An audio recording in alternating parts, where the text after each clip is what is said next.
Well, no gardener. They just clean up everything.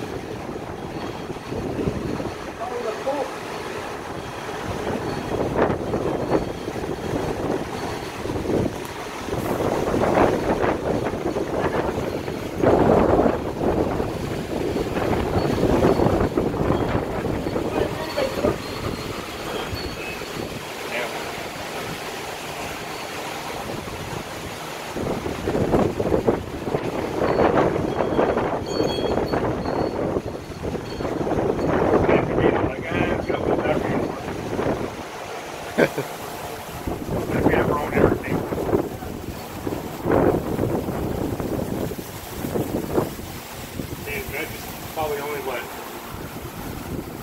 40 miles? Maybe. They have that, I don't know, something.